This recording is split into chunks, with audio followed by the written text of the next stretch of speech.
Thank you all for coming. My name is Linda Peterson. I live over in Cove East. And history has always been interesting to me, but even more interesting to me is where do things come from? Why do we do things the way we do? And because I was a science teacher, what's the science behind it all? Which we'll get to at the very end. So that's the Christmas tree we had in our old place. And Christmas traditions do change. The fluffing of the artificial tree takes me half the time now because we've got half the tree. So that tradition change was wonderful. So, first question, why December 25th? Well, this is a picture of what the historians think is Saturnalia. Saturnalia was one of the early solstice celebrations. It was held in ancient Rome. Ancient Greeks had one. Most cultures have something that happens during the winter solstice. It is the darkest time of the year. It's frightening as the sun coming back. The sun goes so low in the horizon, especially at this latitude. I don't know if you've noticed how low the sun is right now. The Druids, my relatives back when, I come from a British background. My grandparents came here in 1929, and my Irish grandparents came here in the 1800s. So a lot of what I'm going to talk about is probably English based, but a lot of those traditions ended up coming here to the New World. But the Druids, this is a picture of winter solstice, and this is at noon, so you can see how low the sun is. But they used wreaths as a sign of everlasting sun, that the sun would circle back and come back in the spring. Yule logs to keep their places warm, and they were made from special trees, usually oak. They decorated trees outside. That still goes on. My sister does a hike every day in a park in Salem, Oregon, and people go out to that park and decorate the trees. They gave nature-based gifts, plants and food that they may have stored for the winter. They gave back to nature. Nature was what they worshipped. And of course, they celebrated with candlelight because it's dark.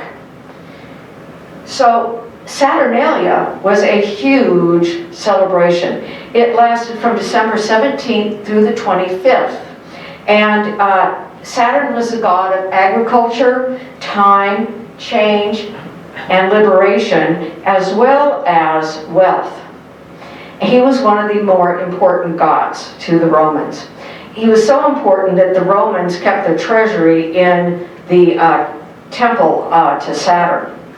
And there'd be feasts and drinking. Bacchus was also part of this. A lot of wine was being drunk, Bacchanalia. And decorations of flowers, banners, holly, and mistletoe. So December 25th was a pagan holiday.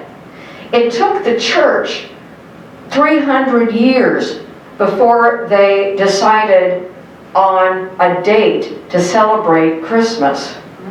And the early Christians, of course, thought the Saturnalia celebrations were sinful because they were pagan. It was a pagan god. But the early Christians were being persecuted by the Romans. So in order to kind of hide, they would also decorate their homes with holly, so they would fit in and not be caught out as Christian. So early Christians didn't mark the birth of Christ at all as important until 125 AD. The second bishop of Rome, Telephorus, declared that there should be services at some time to celebrate the birth of Jesus. He didn't set a date, however. The most common date was on our calendar, the Gregorian calendar. It would be January 6th. January 7th on the Julian calendar is the same as our December 25th. They were still using the Julian calendar. The most early celebrations that the early Christians did were similar to what was going on in Saturnalia. Now, Emperor Constantine was the first Christian emperor. He lived, they don't know his exact date of birth, but somehow in the 280s AD, and he died in 337. His mother Helena had already converted to Christianity. He didn't until he was 40. He was in a major battle for the Milvian Bridge. And the story goes that he saw a vision of a cross over the battlefield. And his troops won that battle. And he felt that that was God's way of telling him that he should convert, so he did. Now, some historians feel like it was part religious, part political, because the Christian movement was starting to come along. So there's some question about his sincerity, but we don't know. But he did establish December 25th as an immovable feast for the Nativity. He established the 7-day week, with Sunday being a holy day of rest. Now, and he led the first ecumenical council. At the time, there was different pockets of Christianity. There was the Eastern Orthodox, there were different ways of practicing all over the Roman Empire. So he wanted to get some consistency in how Christians practiced. And he started building churches, funding for churches, including the beginnings of St. Peter. Now, was Jesus really born on December 25th? Probably not. The early church was smart. As you'll see throughout this talk, they were really good at adopting pagan symbols and then explaining how they fit into Christianity. So, yeah, the early church did adopt December 25th. There's already a big party going on. So let's keep it a party on the same day so we can pull those pagans into our fold. Now, in Luke, it talks about the shepherds watching their flocks by night. Well, that only happens during the spring when they're out watching their sheep who are lambing. If it's the middle of winter, they're going to have their sheep out of the fields closer to the pens, and they're not going to be sitting out in the middle of winter. So it was probably during lambing season, which is in the spring. Now, the wise men were astrologers, and modern astronomers have thought that perhaps they were seeing the conjunction of Jupiter, Saturn, and the moon, which happens twice a year. It just happened, but it happens again in the spring. And it's an early morning star, if you will, in the spring. And the modern astronomers have taken it back, and it would have happened on April 17th, 6 BC. So perhaps that April spring date would fit there. The other thing that points to April was the first Roman census was ordered by Caesar Augustus between 6 and 4 BC. And Herod had already died by 6 BC. There are many controversies about the census. Did people really have to travel to their family birthplace, like the house of David? They had to go to Bethlehem. But even so, it would have happened in the spring. So, perhaps, and there's no evidence, of course, I'm just throwing out a hypothesis here, that Jesus perhaps was born in April, sometime in April, in the year 6 BC. Has anybody ever heard that before? I just did a lot of research on this, and I thought, oh, okay, April. Now, Christmas continued along, as really revelry like Saturnalia. Lots of drinking, lots of party, lots of eating, lots of singing, decorations, and especially into Great Britain. Now, Great Britain was invaded by the Roman army, of course, as of most of Western Europe. The English had pretty wild Christmas parties, and lots of singing and dancing, and during the Tudor era there was the minister of revelry, and they had mummers that went from house to house, and there was much wassail drinking and singing in the streets. Well, the Puritans weren't happy. Oliver Cromwell led a revolution that overthrew the British government in 1653, and he convinced Parliament to ban all Christmas celebrations. It wasn't even to be a church service. All Christmas was banned. And it was put through in 1647, and it was repealed in 1660. Interestingly enough, the Puritans that came to the United States and settled in Massachusetts also banned Christmas. Only in Massachusetts, no other place in the United States. But that was in 1659. They apparently got a letter from somebody letting them know what was going on in England. And then it was repealed in 1681. And the Puritans weren't happy about that, but with the Constitution of the United States assuring freedom of religion, they could no longer ban Christmas. So, Christmas continued. Now, why do we stick trees in our house? Well, the Vikings felt that fir trees were magic. How else could they live in the harsh winters, especially up in Scandinavia? So they were a symbol of strength and magic, so they brought them into their homes to protect their families. Other European groups, like the Druids, also brought trees in because they worshiped trees.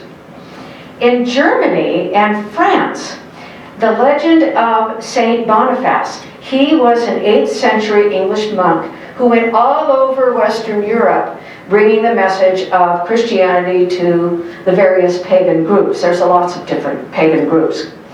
And he introduced the fir tree as a symbol of eternal life and a symbol of the Trinity. Now, this is Thors Tree, a picture of Saint Boniface. And if you notice down at the bottom, you can hardly see it, he's holding an axe. Now, Thors Tree was a very important symbol to a pagan group in Germany. And they held a sacrifice every winter at Thors Tree. Saint Boniface came upon them and convinced them, do not sacrifice. Some say it was a sheep, some say it was a child. History has lost that. But he convinced them, do not do a sacrifice. God doesn't want you to do that. And with one blow of his axe, this mighty oak, Thors Tree, fell down. And behind it was a small fir tree. And he said, if you look at the fir tree, it never loses its leaves. It has eternal life like Jesus does. And if you look at the shape, the top is God, the Son, and the Holy Spirit. It represents the Trinity. So those that converted started convinced that the tree was holy.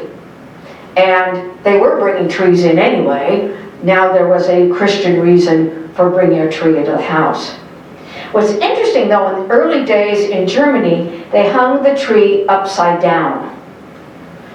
And I could not find out why. I'm going to still look for that.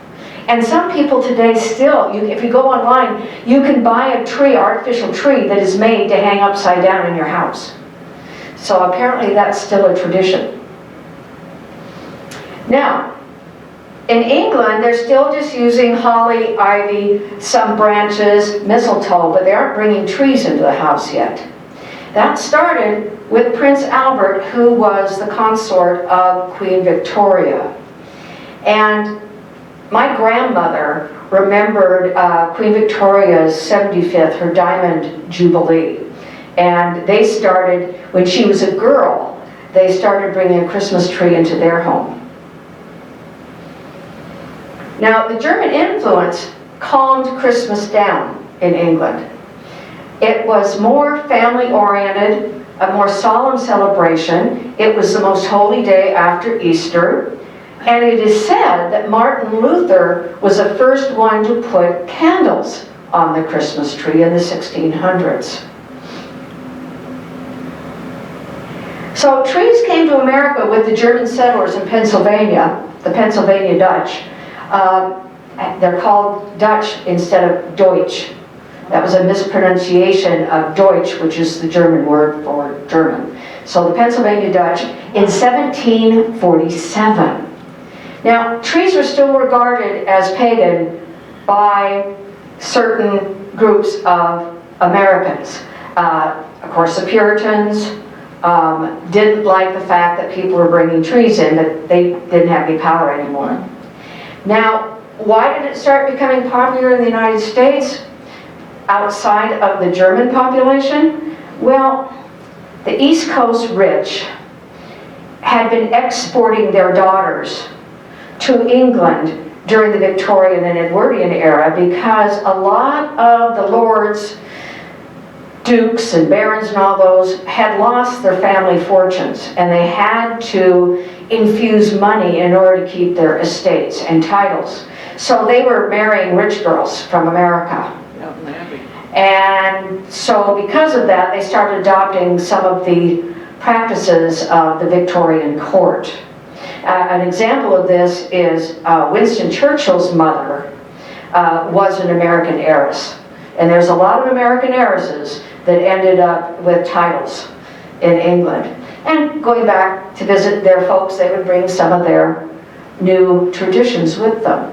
And of course, the East Coast Americans liked to think that they were aristocracy, just like the British, so they wanted to act like them. By the 1890s, though, German beautiful glass ornaments and those wooden carved ornaments started being put in homes. And then that kind of took over in the rich folks' homes. But in other homes, like out on the prairie, or in Bremerton in the 1950s, we strung popcorn and cranberries as our garland. And my mother always had red ribbon that we would then glue walnuts to. And I'd have to sit there for hours, because Elmer's glue is not the same as a hot glue gun, I'm here to tell you.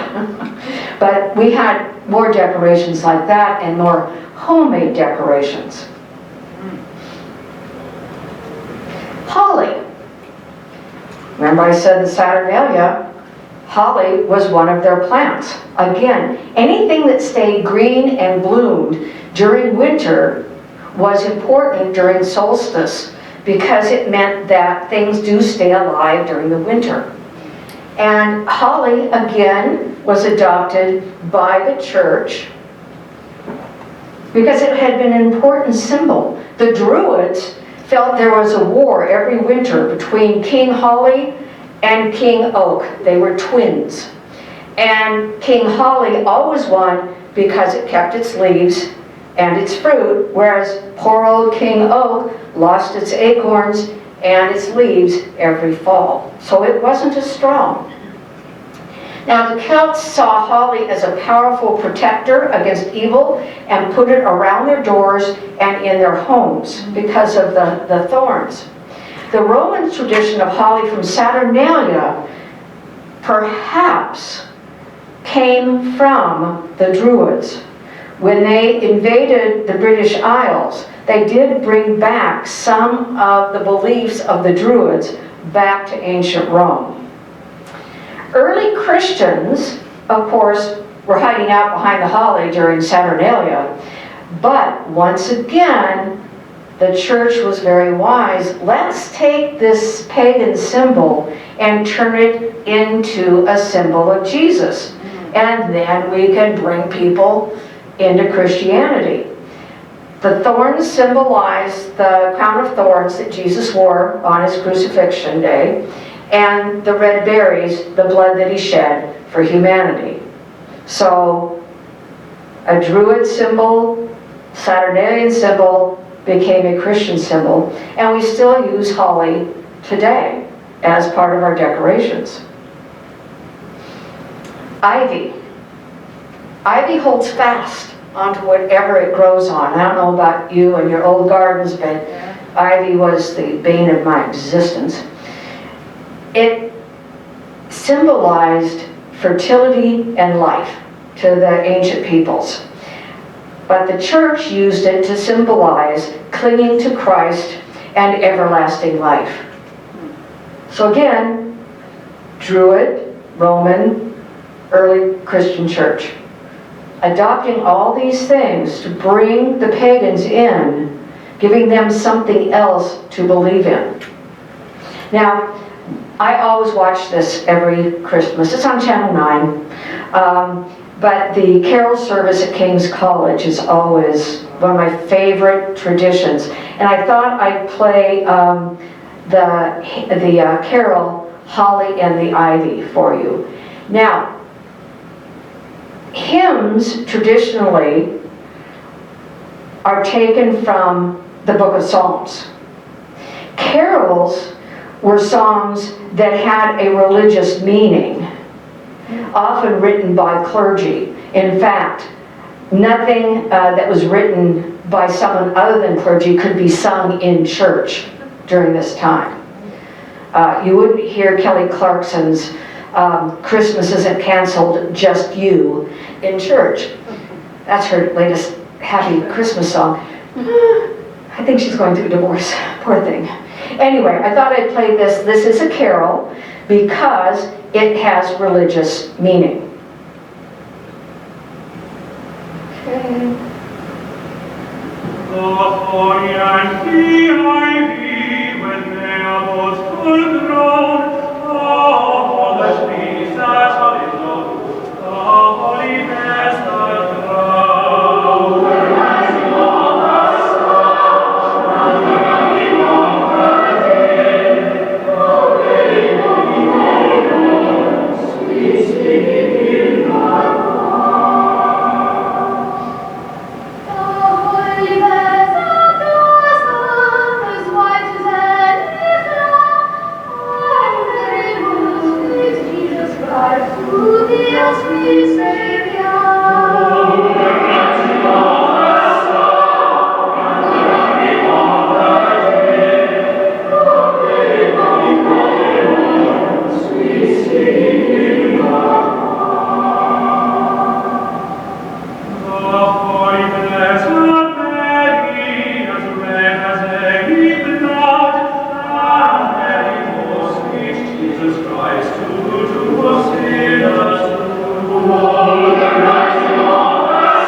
I just love those choirs. Mistletoe. Now, another adaptation from the ancients is mistletoe. It was a symbol of fertility. Again, it lived all winter and kept its flowers, the white berries. And it was considered to have healing properties too. It was often used by medical people to heal wounds. Now, the Greeks and Romans also used it to help settle arguments. If you were having an argument with somebody, you were put under some mistletoe and were expected to peacefully settle your dispute. Now, the Norse had their myths as well. Odin had a son named Balder, and Balder's mother was Frigg, the goddess of love. Now, when Balder was born, there was a prophecy that he would die young. So Frigg went out and asked all of the plants and animals to protect her son. She forgot to ask mistletoe. Loki, being jealous, made an arrow out of mistletoe and killed Balder. Well, the gods were not happy. They resurrected Balder and Frigg, to appease mistletoe, declared it the plant of love and commanded that all who pass under mistletoe must kiss somebody. We're still kissing under the mistletoe, aren't we? Yeah. And isn't Balder dying young and being resurrected an interesting connection? Now, Christmas carols, you just heard one. The oldest carol was written in 129 AD. It's called the Angel's Hymn, and the words are available, but nobody knows what the music sounded like. Sacred music started to take over pagan music about this time. Until 1223, most church music was in Latin and was chanted and really stiff. In fact, when I grew up Roman Catholic, I had to learn Latin because we sang in Latin and the Mass was in Latin and all that. I forgot most of it now, but interesting. And the church didn't include carols as we know them. They're mostly Gregorian chants. But in 1223, St. Francis of Assisi built a nativity scene outside his church. Now, nativity scenes had been around since about the 10th century. Now, what he did, though, he invited the children to come to the nativity scene and sing the songs that were popular and in Italian, in their language. They had Christmas songs they weren't allowed to sing in church. And they had a nativity play. Well, that tradition started moving all the way through Europe. Now, in England, wassailing, still a little wild in England, still before Cromwell. The common people began adapting popular tunes to Christmas. The clergy frowned on this because the words weren't written by clergy. But minstrels began spreading these popular songs, and the people sang them in their homes, and they would go out and sing carols to one another. Now, the oldest printed carol is the Boar's Head Carol, and that was written in 1521, and it was sung for the Queen and King's luncheon when the boar's head was brought in. Now, in these days, a lot of kings and queens expected their folks to give them a tribute during Christmas, basically a Christmas tax. But this is one of the tributes. And one of the songs that we're most familiar with, What Child Is This?, was an old folk love song in England back in the Elizabethan days. But in the mid-1800s, William Dix wrote the words for What Child Is This? Now, carolers were called waits, I think because they waited to get rewarded for singing. And they went door to door, and they expected to be given mince pie or figgy pudding and wassail, which is a mulled wine. And so that's why it was called wassailing. They expected to get a drink and a pie if they're going to go out and sing in the winter. Now, I also found a wonderful, this is at Oxford University, and this is just the first verse and the chorus of the Boar's Head Carol. The Boar's Head Carol was in Latin, so there are some translations. There's also a wonderful program I would recommend on Channel 9 right now. It's the 12 Days of Tudor Christmas by an English historian that has a really good bit on this. It's actually a little clearer than this one.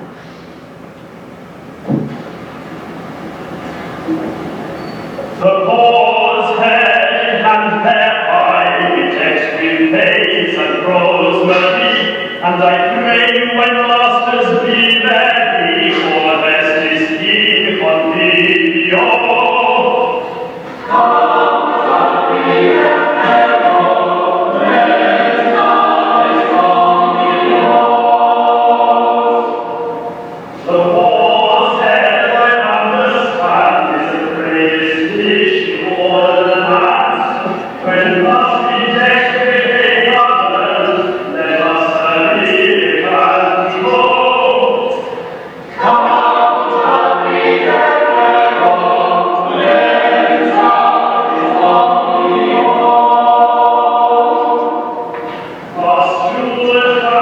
Notice the boar's head has a crown on it.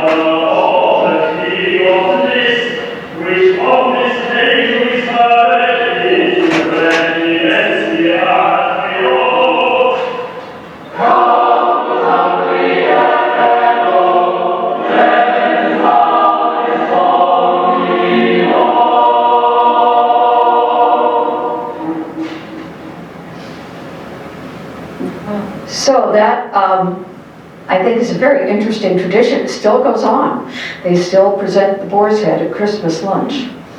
Now, the 12 Days of Christmas, that very long carol that, I don't know if you, but I always forget everything before, after 5 golden rings. We all go, 5 golden rings. We all remember that part. But for hundreds of years, the 12 Days of Christmas were from Christmas Day to January 6th, Epiphany, when the Magi showed up. And, I always wonder about the Magi. If they'd been women, they would have been bringing casseroles, not gold, frankincense, and myrrh. But some denominations, Eastern Orthodox, again, because they tend to follow the Julian calendar, their 12 Days of Christmas start in January and go to January 12th. Epiphany was the original gift-giving day. People didn't give gifts at Christmas. It was New Year's. Saturnalia was on the 25th. But after Christianity took over, it tended to be Epiphany. Those 12 days were solemn days of rededication to Christ in most countries, except England. They had to work up to the 24th. They went to midnight mass, and then they partied for 12 days. Now, this carol was originally a coded message explaining the teaching of the church. It was the catechism. And it was written during the time between 1558, it started being used, to 1829, when being Catholic was punishable by death. Thank you, Conwell. Mary Queen of Scots, Elizabeth's sister, was, after Henry VIII died, became queen, but she was Catholic. So Elizabeth had her beheaded, and then she became queen. Nice family. That family really needed some counseling. Anyway, I thought I'd tell you what each of these mean. Okay, partridge in a pear tree. The partridge is a symbol of Jesus. The wounded, there's a big story behind all of them, and I'm not going to go through all of them. We'll be here all day. But a wounded female partridge will go as far away from her babies as she can, shedding blood to protect them, as Jesus shed blood for us to protect us. And that's the short version. Okay, the 2 turtle doves are the Old and the New Testament. 3 French hens are faith, hope, and charity. 4 calling birds are the 4 Gospels, or the 4 evangelists, Matthew, Mark, Luke, and John. The 5 golden rings are the first 5 books of the Old Testament that gives the history of man's fall from grace. 6 geese a-laying, the 6 days of creation. 7 swans a-swimming, the 7 gifts of the Holy Spirit, the 7 sacraments. 8 maids a-milking are the 8 Beatitudes. 9 ladies dancing are the 9 fruits of the Holy Spirit. 10 lords a-leaping, the 10 commandments. 11 pipers piping, the 11 faithful apostles. Gotta leave the one guy out. He wasn't very faithful. 12 drummers drumming, the 12 points of the doctrine in the Apostles' Creed. If you know the Apostles' Creed, read it and see if you can find 12 points of doctrine in it. So it was actually a teaching tool, and now it's just a song that we sing and hopefully can remember all the verses. Now, gift giving. Matthew, where is the one who's been born King of the Jews? We saw his star in the east and have come to worship him. Coming to the house, they saw the child with his mother Mary. They bowed down and worshipped him. Then they opened their treasures and presented him with gifts of gold and of incense and of myrrh. Here's another foreshadowing. Matthew has the Magi bringing myrrh. At this time, myrrh was used as part of a burial ceremony. That was its purpose. So bringing myrrh to a newborn baby would have been unusual. Back to Saturnalia, everybody. We can't forget the Romans. Gift giving was really a part of their celebration because being generous to others meant you would have prosperous new year. And the early Christians adopted this practice. And the old Roman celebrations died out. Gift giving in December died out, and gifts were given in the new year during Epiphany. Now we come to St. Nicholas. He was a real person. He was born in the 4th century in what is now Turkey, Asia Minor, and he led the practice of giving gifts to the poor. December 6th is his feast day, and in lots of traditional communities, the Dutch do this. On St. Nicholas Day, the children leave food out and they get a gift in the morning. Good King Wenceslas looked out on the feast of Stephen. Now, many European kings and queens didn't care about St. Nicholas because he gave stuff away. They want to take stuff in.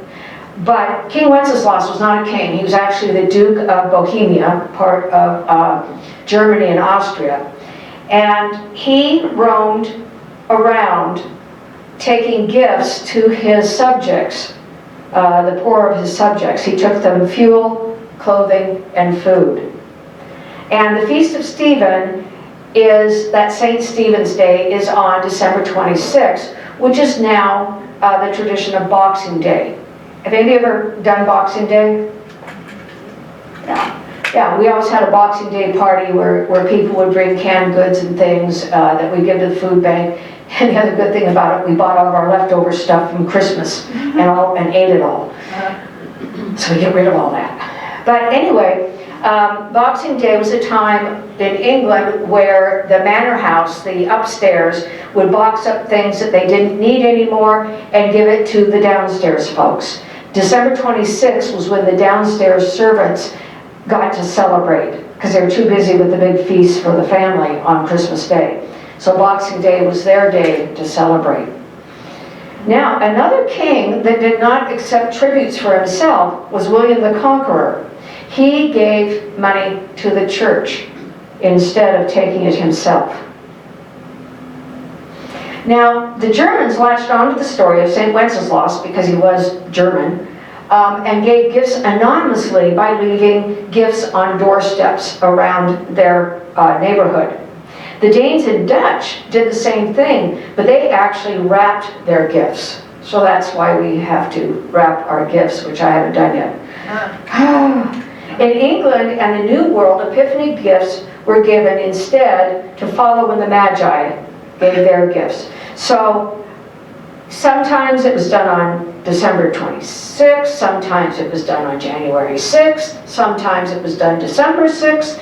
So there was no real set gift-giving day yet. Until The Night Before Christmas in 1823 was published.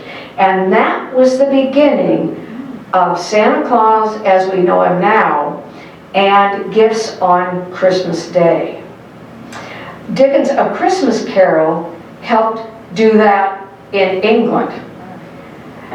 The 2,000-year-old practice of New Year's gift giving was no longer as popular. It kind of died out. Except with the Eastern Orthodox, they still celebrate Christmas on January 7th because they're on the Julian calendar, as I've said. Washington Irving, author of The Headless Horseman, he took that figure of St. Nicholas, who took on many forms in Europe. There was Father Christmas, there was St. Nicholas, there was even evil Santas like Black Peter, and of course the big controversy in Leavenworth right now about the Krampus. I don't know if you've read about that, but Leavenworth is having a little argument about having the Krampus Society there and calling it the Village of Lights rather than Christmas lighting now. So beware, the Christmas wars are going on in Leavenworth. But England didn't do St. Nicholas because saints had been outlawed. So they came up with other names. That's where Father Christmas came from. Now, the Dutch, theirs was called Sinterklaas, kind of a shortening of St. Nicholas. Well, when they came to the United States, they still had Sinterklaas, but the English-speaking colonists didn't say it right and called it Santa Claus. Oh. Now, Washington Irving wrote a book, 1808, The History of New York, and described Santa as a little rotund man in Dutch clothing putting a finger next to his nose. And there's an illustration, it's been colored in, but that was from his book. And that was his depiction of Sinterklaas, or Santa Claus. He also, if you notice, he's at the fireplace. Washington Irving is the one that established Santa coming down the chimney. So Clement Moore took some of these ideas. He was a theology professor, and he wrote the poem, The Night Before Christmas, for his children. It was originally called The Christmas Visitor. And he recited every Christmas Eve for his children, and then it was published. He didn't really want it published, but it got published. His description of Santa, with the long white beard and the belly that shook like a bowl full of jelly, and the cheeks and the pipe, were based on a hack driver that he rode with to and from work. So that's what he based his Santa on. What's interesting is after the Civil War, now this was 1823 when this was published, and after the Civil War in the 1860s, Santas started showing up in stores for the children to visit.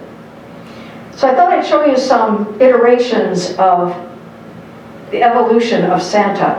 There is a triptych from Russia of St. Nicholas. Civil War, 1863, Welcome Santa Claus. It's the Union troops, because there's the Union, flag. And if you look at Santa Claus, he's got the red and white, he's got the stripes and the stars as part of his outfit. Clement Moore, this is the illustration from Clement Moore's published poem in 1864. Harper's Weekly in 1881, there he is with his pipe and his rosy cheeks and his belly. And what does he have on his hat? Holly. So the holly is still making an appearance. 1918, the Food Administration during World War I put out this poster, and again the wreaths are holly. Then you probably all recognize Norman Rockwell's work. This is from the Saturday Evening Post in the 1920s. We're getting more closer to what we look at as the modern Santa. I think the World War II poster is quite interesting. Santa has gone to war. He's carrying a rifle. He's got his helmet on. Your gift, plenty of weapons. So a little recruiting poster there. And this is where commercialization really took off. This is the original Coca-Cola ad with Santa Claus from 1947. How many of you remember the Sears Wish Book? That catalog that came out every year that your children pore over and bend the pages of all the many things they wanted. Well, it came out first in 1933. By the 1950s, it was 600 pages. And believe me, the 5 children in my family, we fought over that thing. It's my turn! So, commercialization really started in the 50s, and Christmas music really started changing then. Instead of the traditional carols, we started getting more and more popular singers getting songs out. Elvis Presley, I'll Have a Blue Christmas, Silver Bells, things like that started being published. And now we have all sorts of, well, like that Kelly Clarkson song, every popular singer puts out a Christmas album of some sort. And somehow that's kind of taken over the Christmas carols for some people. Some of us still have Christmas carol music on. But it is interesting how music has changed since the 50s. Now, I'm a scientist. I've always been a scientist. And I drove my mother crazy. Mom, there's no way Santa can get around the world in one night. That's just impossible. Honey, Santa's magic. There is no magic, Mom. How does Santa do it? Anyway, I was a very annoying child. But I found this thing about if Santa really could do it, would he have to bend physics to do it? On Christmas Eve, Santa will deliver presents to millions of children. But is this scientifically possible, or does he have to bend the laws of physics? Let's take a look. There are 7.24 billion people in the world. 26% are children. That's 1.88 billion children for Santa to visit, but not everyone celebrates Christmas. About 45% will be expecting a visit from Santa. That's a more manageable 846 million children. Using an average of 3.5 children per home, Santa will have 241.7 million homes to visit. With an average of 1,000 feet between houses, he will travel almost 46 million miles. That's 193 times the distance to the moon. And he will have 31 hours to do all this, owing to the rotation of Earth. To make it possible, he'll travel about 412 miles per second, 1,900 times the speed of sound. If that seems difficult, consider his sleigh. Unless he has a portal gun, he'll have all the presents on board. At 2.2 pounds per present, his sleigh will weigh almost 844,000 tons, almost the mass of the Golden Gate Bridge. Probably too much for his 9 reindeer to handle. He will also climb up and down every chimney, equivalent of 273,000 Mount Everests. And he'll be treated to brandy and mince pies at each home. He'll drink 2 3/4 Olympic swimming pools worth of brandy and eat 85,000 tons of mince pies. His reindeer will eat 61,000 tons of carrots.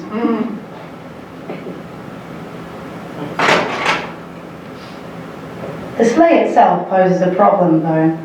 At a speed of 412 miles per second, and a mass of presents of 844,000 tons, he'll have a huge amount of momentum. The impact of hitting the first house with all the presents on board will release 186 million trillion joules of kinetic energy. The last house, once all but the last of the presents are gone, will be 767 billion joules of kinetic energy. In total, he'll cause the equivalent of 41,000 dinosaur-killing asteroid impacts. That's roughly comparable to the moon hitting Earth. So you'd better watch out when Santa comes to town, because unless he's developed time travel, it could be the end of the world.